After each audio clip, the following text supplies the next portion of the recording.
Hello, travelers. Well, we're still here in the rainforest, but we're getting ready to leave because some of you suggested that we move on to explore other habitats, which I am completely and totally on board for because this has been such an awesome unit. I just want to keep learning more about the different habitats we find around our world, including close to where we live and in our own country, but also all across the world. It's been so fascinating. So we're getting ready to leave the rainforest and we're headed next to the desert.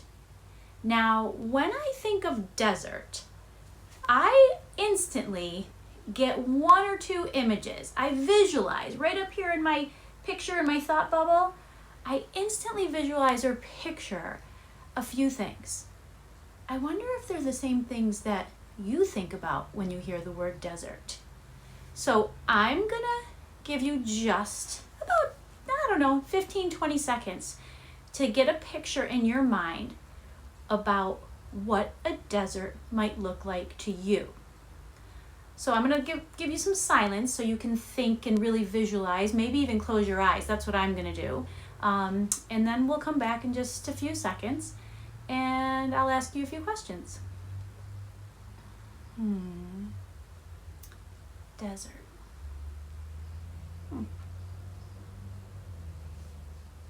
All right, do you have a good picture in your head of what you think a desert looks like? I do. Let's see if we agree. All right, here we go. Now, is this what you pictured and visualized when you heard the word desert? No? Or yes? For me, that's not what I pictured. What about this? Is this what you pictured? Is this landscape the type of landscape you pictured when you heard the word desert? Or maybe parts of this picture represent what you feel a desert should look like? What about this? Do you think this is a desert? What about this picture? Do you think this represents a desert habitat? And there we've got the ocean. We've got a whole bunch of sand over here on this side. But could that be a desert? Let's check out the next one. What about this? Oh, let me get out of his way. Woo! Is that what you visualized when you heard the word desert? I would think that that's probably a pretty common picture in a lot of people's minds when you say the word desert. A lot of sand, maybe even a camel that's transporting that gentleman's, I think it's a gentleman, yep, that gentleman's belongings and traveling through the desert, the hot, steamy area. Pretty interesting. What I want you guys to know is that all of those pictures that I just showed you all represent desert habitats. Believe it or not, every single one. So let me go back. Are you ready? This is a desert habitat. This is a desert habitat. This also, believe it or not, is a desert habitat. Now, not the whole portion of this picture, but part of it. This also is a desert habitat, as is this. And believe it or not, so is this. So all of those pictures or photographs I just showed you all represent various types of desert habitats. And we are about to learn more about one particular type of desert habitat. But I did want you to realize there's more than one type of desert, just like there was more than one type of rainforest. So come on, let's go. And actually, you know me, I would not want to live in this particular desert, but this one looks pretty amazing. So let's learn some more, and maybe then you guys can decide where you'd like to actually live, or if you'd like to live in a desert habitat. But before we do that, I forgot. I just wanted you to think about a few of these questions, okay? When we're talking about desert habitats, who do you think lives in a desert habitat? Who? Not us, at least not right now. What is the climate like? Now, I just gave you a lot of clues because I showed you a lot of different photographs of different desert habitats. But what animals do you think might live in these habitats? I'm so curious, and I love finding out more about the animal classification groups that live in these types of habitats. And what type of plants might grow in these habitats? You can see some in this picture here. Just really super cool. Now, what about this? How do animals and plants survive in desert habitats? It's a really good question. And how would you compare and contrast the desert and rainforest habitats? I want you to think about what we learned about rainforest habitats and what we're going to learn about desert habitats. And I want you to, at the end of this video, think about what's similar in regards to both of these habitats and what's very, very different. Compare and contrast. And then where, and you know I love my map skills, where are deserts located on our planet? And do deserts animals make their homes? And where do desert animals make their homes? I mean, wow, there's not a lot of choices, it seems, when I'm looking at this particular habitat. But I am really curious to find out where on the planet deserts are located, just like we found out where rainforests were located. Now, if you had to make an educated guess when we're talking about this type of desert we're looking at on the screen right now, where do you think a desert like this might be located on our planet? Think about that equator. Remember, when landforms are closer to the equator, or you move closer to the equator, what happens to the climate? You're right, it gets much, much warmer. Hot, as a matter of fact.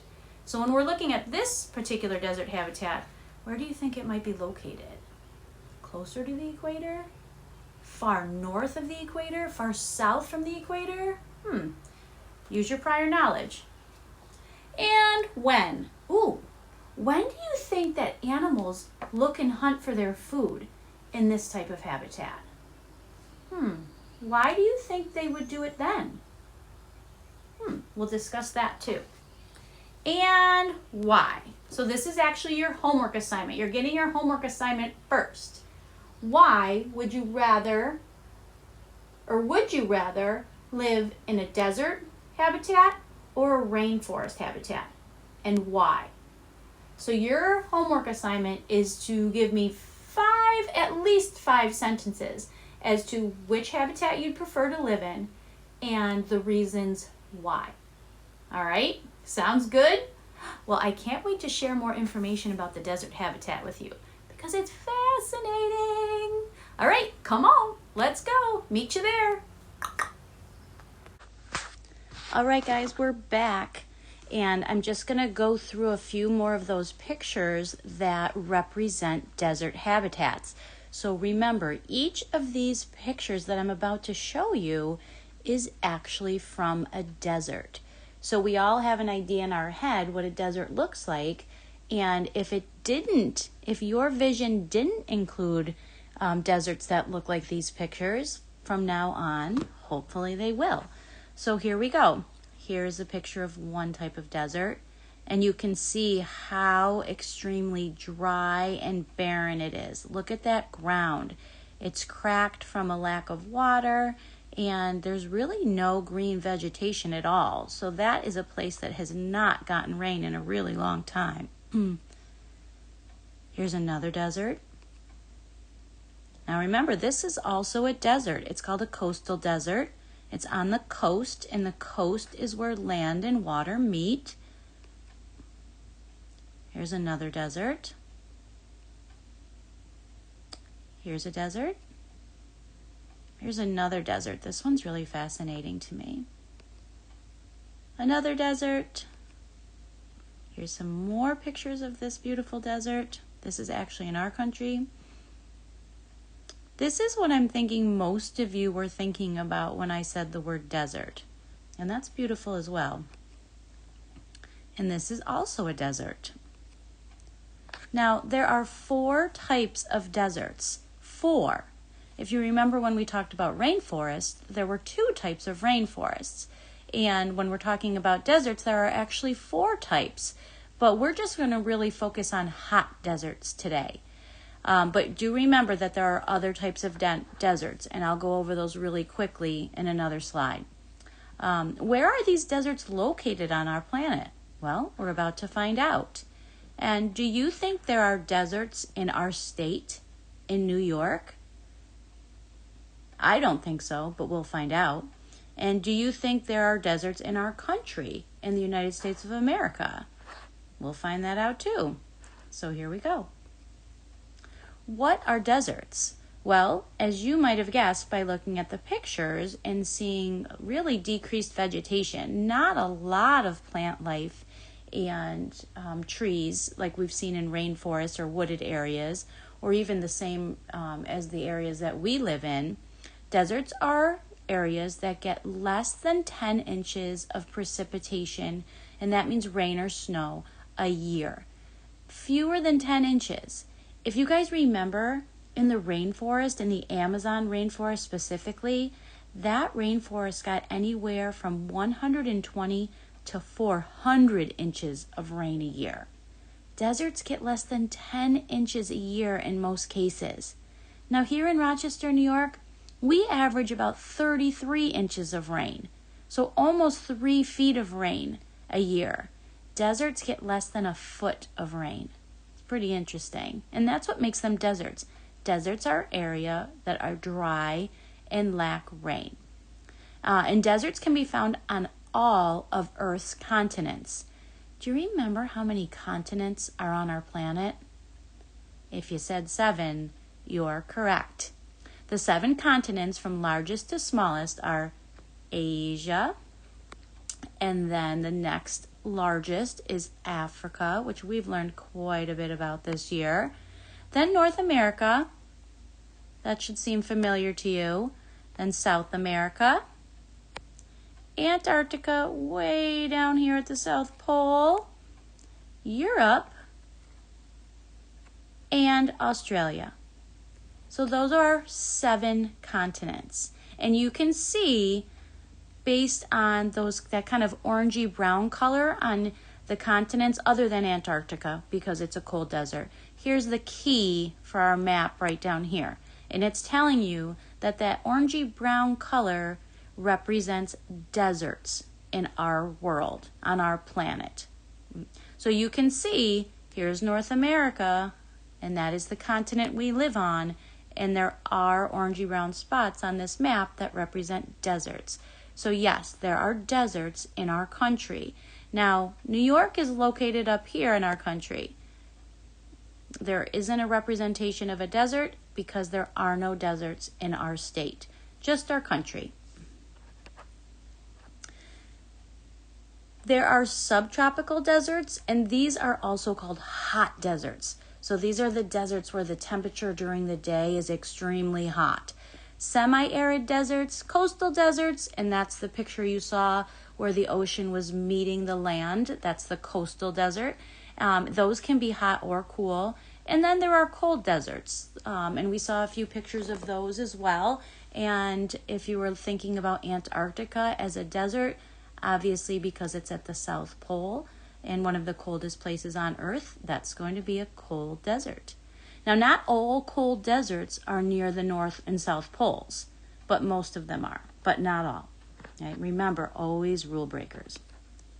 The Sahara is the biggest hot desert in the world, and it is on the continent of Africa. It covers 3.6 million square miles. Unbelievable. And down here, there's another desert, much, much smaller, as you can see, called the Namib Desert on Africa. And the picture here to the right was taken in that desert. And look at the size of those sand dunes. They're more like the size of mountains. Absolutely phenomenal. Now, both people and animals have to adapt or adjust to living in the desert, and there's more than 1 billion people that live in deserts. So that answers the question, do people live in deserts and who lives there? Yes, people do live in deserts, and many people live in deserts. And they have to adjust because it's so extremely hot during the day, and many deserts get very cold at night. So there's an extreme range of temperatures in deserts. That means it goes very quickly from very hot to very, very cold. Today, many people travel across deserts by car, but some still travel by camel in groups called caravans, and that's a picture of a caravan right here. So people do still travel by camels, which is really, really interesting.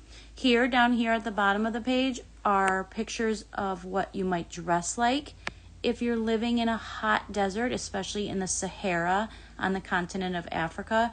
Really light, loose clothing, nothing tight or that would stick and feel really heavy to your body. Except for at night, you need to have heavy blankets because it does get very, very chilly.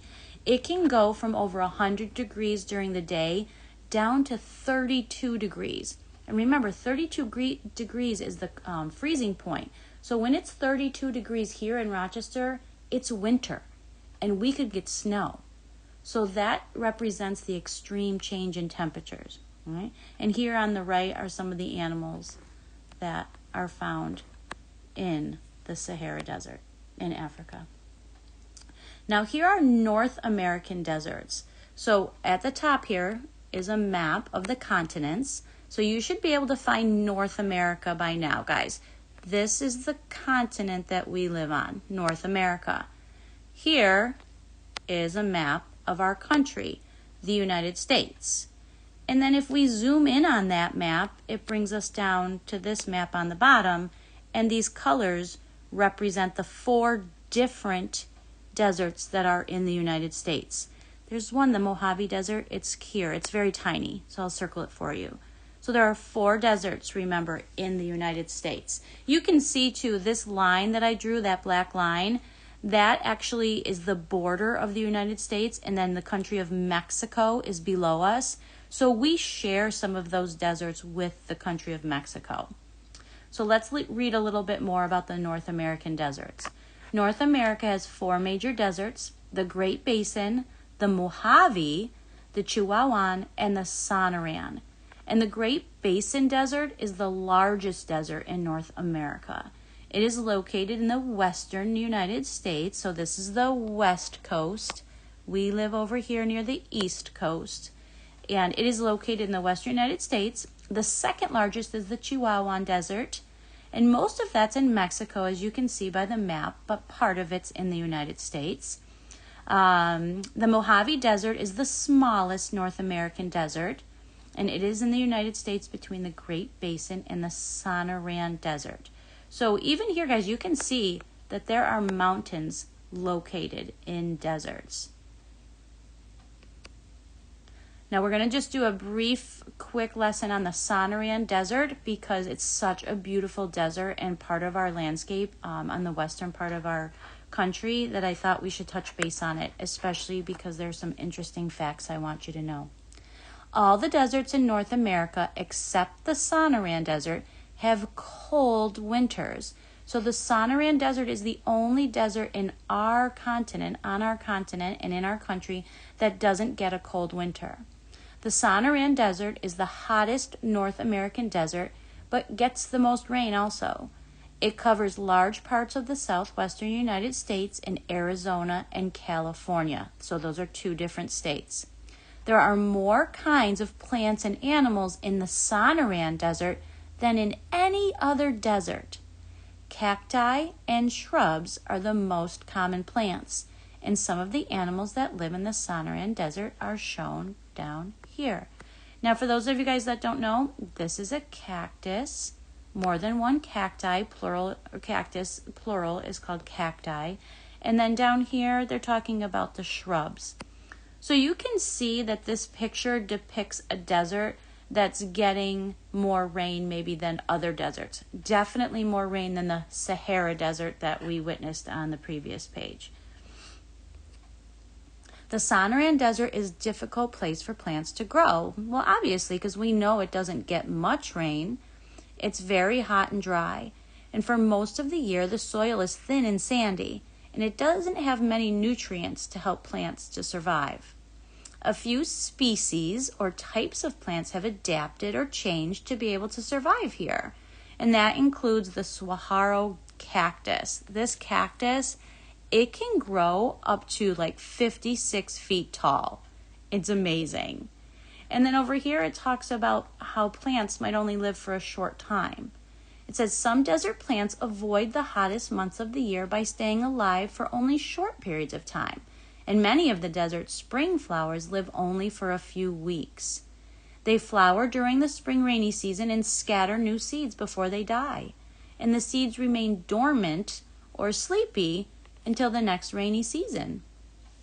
Now down here it kind of gives you an idea of how cacti and other plants have their root bases. And you can see that this particular cacti has a very shallow root base. The roots do not go very deep into the soil, but they spread out really wide. All right, so that's one way. So when it does rain, those roots are very, very close to the surface and they can soak up or absorb all that water. Now here's an example of obviously a much bigger tree.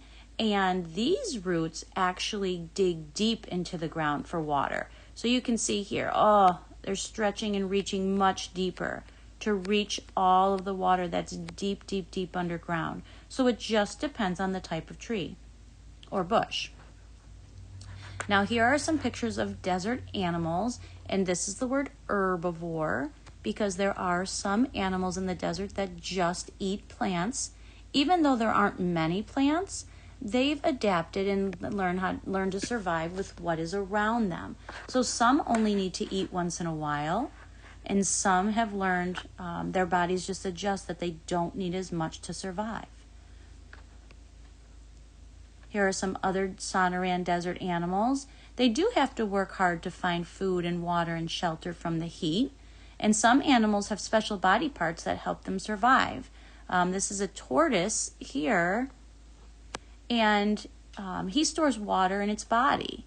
After drinking a large amount of water, it doesn't need to drink again for years. So once it gets a really big drink, he's set. He doesn't need to visit the drinking fountain or find a puddle or rely on rain at all. And obviously I'm joking about the drinking fountain.